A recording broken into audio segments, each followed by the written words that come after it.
Hello friend, দেখো আজকে আমরা ভিডিওতে নিয়ে এসি কাঁঠালের বীজ দিয়ে মাংস। কাঁঠালের বীজ দিয়ে মাংস রান্না করব। দেখো এই যে মাংস, এই যে কাঁঠালের বীজগুলো ছাড়িয়ে নিচ্ছি।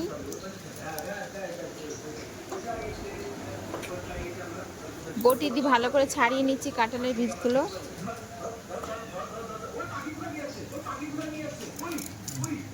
কত কাঁঠালের বীজ এনেছে দেখেছো? এই যে মাংস,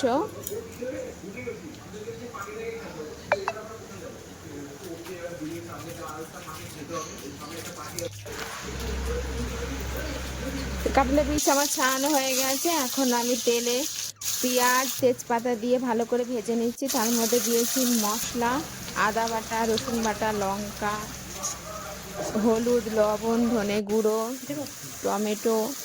মশলা কষানো হয়ে গেছে, এখন মাংসগুলো দিয়ে ভালো করে কষিয়ে নেব। এই যে মাংস কষানো হয়ে গেছে, এখন আমি কাঁঠালের বীজগুলো দিয়ে দেব। কাঁঠালের বীজগুলো দিয়ে ভালো করে কষিয়ে নেব।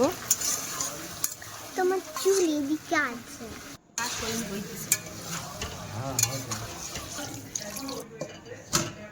এই যে মাংস কষানো হয়ে গেছে, জল দিয়ে ঢেকে নিলাম।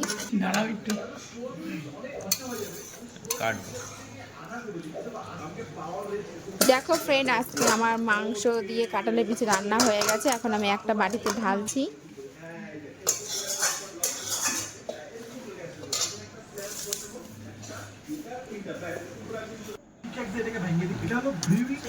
এই যে এখন আমরা খেতে বসেছি। আমার মেয়েকে আমি ভাত খাওয়াবো।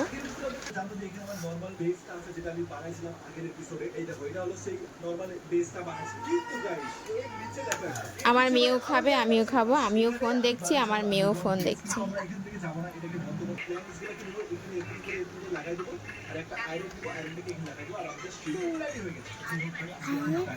আমাদের ভিডিওটা ভালো লাগে লাইক কমেন্ট শেয়ার করো।